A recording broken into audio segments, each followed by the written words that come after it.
If you've been thinking about hammock camping, I'll be covering the basics of hammock camping as well as things I wish I knew when I first purchased our camping hammocks over a decade ago. When you've been camping out of a hammock this long, a person's bound to make mistakes, and Lord knows I've made plenty. 10 things that can make a difference between a relaxing night in the woods and a complete nightmare. So let's go over those 10 things right now.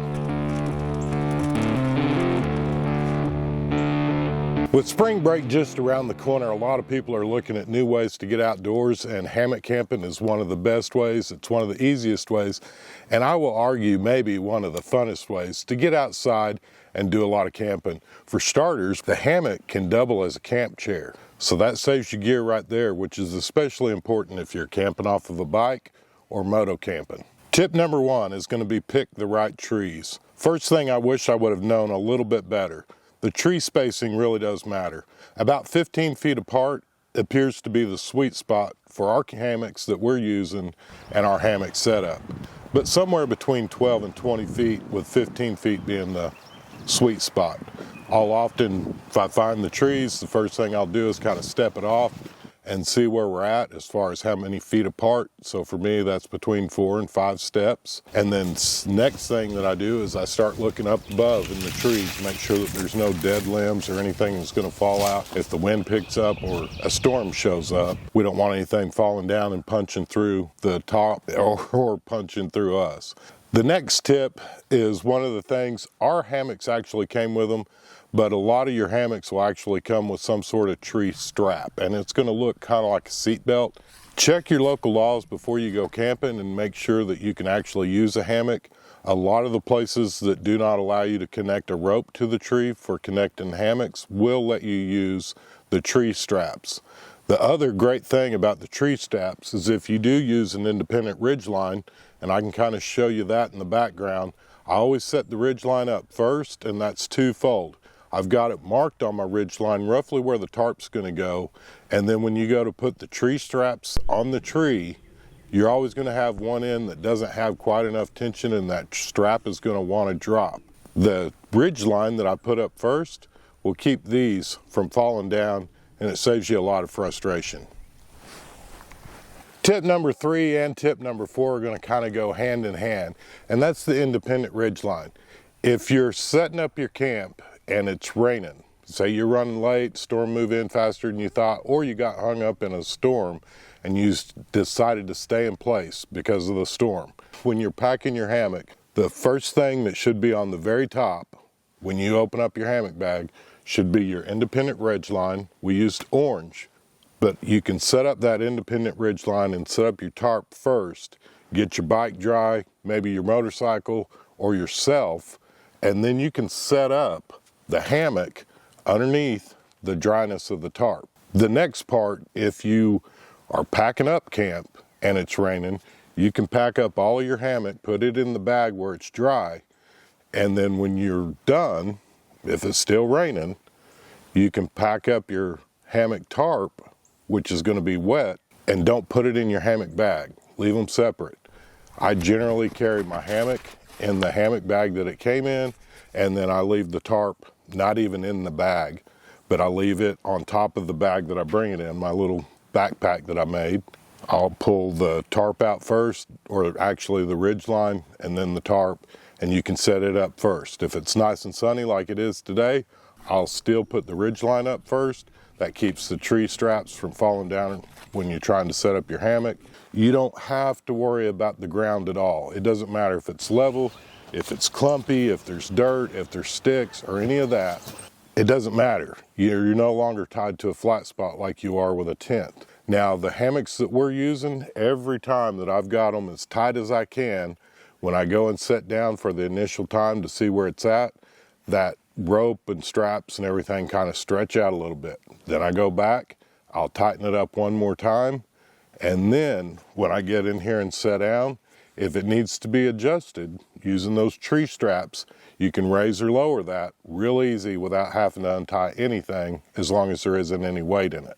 Since we were talking about rain and we are talking about ridge lines, one thing that I've always done is it's important when you get ready to set up your hammock.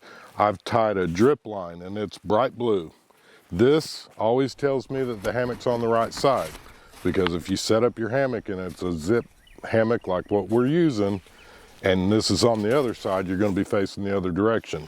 So I always, when I'm repacking up, I put the foot in first, and then I make sure that this blue cord is at the top of the hammock bag, and that way I know it goes to the right hand side. If you put it away the same way every time, it'll make your life a lot easier. This next little rope that you see right here that looks all frayed is a drip line. You can see rain's going to hit up here. It'll hit on even on this orange cord and this black cord that's tied to the hammock. That rain will eventually start working its way down. But to keep it out of your hammock, if you'll just tie a couple of these, it could be any kind of little cotton shoestring or whatever you choose, and then tie it onto this line that your hammock's connected to, super tight. That water will gather there and then it'll start dripping down. Trust me on this one, I've gotten wet before. Tip number 6 is going to be setting your hammock up at the right height. For me, I like it basically where I'm sitting in it and using it as a stool. I want it to be at a comfortable height. I don't want the hammock digging into the back of my legs, especially after a long hike or bike ride or whatever it is that's got you out in the outdoors. Make it to where it's comfortable. Don't set your hammock any higher than you would want to fall. If you guys are camping over really jagged rocks or something like that that might stab into your spine or your back, I would look for a better place to camp. Accidents happen, things can happen. I'm just saying, even though you don't have to worry about the ground being level, you still have to be smart about it and make sure that you're not setting up over something that you wouldn't want to fall on if there is a mistake or an accident happens. Tip number 7 is going to be hang your gear off the ground. And everywhere I go, I've always got one of those little backpack holding straps. That's the blue one on the tree. I'll kind of zoom in so you can see it. But that's the first thing I'll set up, and I take my pack off, my hip bag or whatever it may be wearing. And then also, if it's going to be raining or anything like that, you can hang gear off of your hammock line. Just tie it up to that and then it'll hang down. This is generally where I'll hang my boots, that kind of stuff. I'm not going to leave my boots on the ground where spiders can get to them. Spiders, ticks. While we're talking about bugs, if you have not heard of a product called Sawyer's, I've treated every tent, all my hunting gear, fishing gear, and it is that time of year. I was pulling ticks off of me out here in the middle of February, but you can spray your bags, you can spray the tree straps, you can spray the ropes. If you guys have fire ants like we do, those fire ants can crawl down those. They'll use that rope down into your hammock just like a trestle or a bridge. Spray it with Sawyer's, it keeps them off, including the fire ants. It has worked for me in the past, even camping out of the boat. It's kept the fire ants out of the boat. And then tip number 9 is small sticks can actually help you raise your hammock fly up if you're camping in an area where it's really hot out. This really helps on keeping your hammock fly open so that you can catch a breeze. That's another thing, while we're talking about the breeze, you want to be cognizant of what the normal winds are going to be. If it's out of the north or south, typically in the area you camp, you might want to look for a campsite to where you can set up your hammock running east and west. That way you're not going to have rain blowing in the ends. I wished I would have known about the hammock prior to buying it. Is our hammock that we have right here has what they call a single layer bottom. The mosquitoes can and will bite through the bottom of that. A lot of companies are making hammocks with a double layer bottom. That is supposed to really help eliminate the mosquitoes biting through your hammock while you're sleeping in the middle of the night. Size really does matter, especially when you're talking about hammocks. For example, the Eno, they make a great hammock. The single is perfect if you're a small, petite woman, lady, child, teenager. If you're a full-grown man like me, don't buy the single, you need that double nest. It's a lot bigger and you can actually get in there by yourself. If you got a pup like Buster, maybe occasionally. This hammock that we're in is considered an extra large, and it's also cut at an angle to where you can lay in here kind of sideways instead of like a banana. The bigger hammocks really are just a lot more comfortable, especially if you're going to be camping in it or sleeping out overnight. My wife has got really bad back problems. She's had a couple of surgeries to try to help fix it, but she still suffers from pain, and she gets the best rest ever sleeping in a hammock. My back is normal from a working guy who's worked hard and outside most of his life, and if my back's really tweaked and hurting, I've found that I'll set it up in the backyard and get at least a good nap in. A lot of times when I'm laying there sleeping, and it just relieves all the pressure in my back, and it kind of almost works like a chiropractor, and they may help you as well.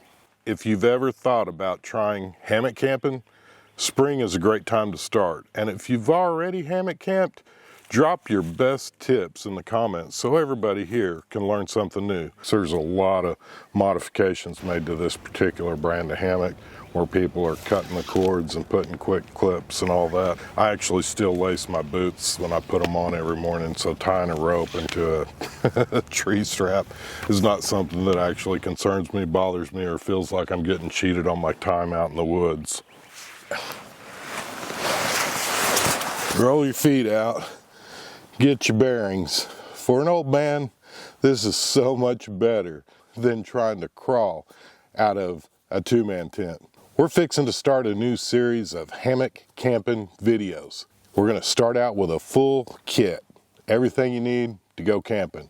Every other week, we're going to lose one item, because sometimes the best way to learn and have more fun out in the woods is to experiment with using less and getting more done. So we're going to be eliminating something. You guys are going to get to vote. If that sounds like something fun to you and you'd like to follow along, consider hitting that subscribe button down below.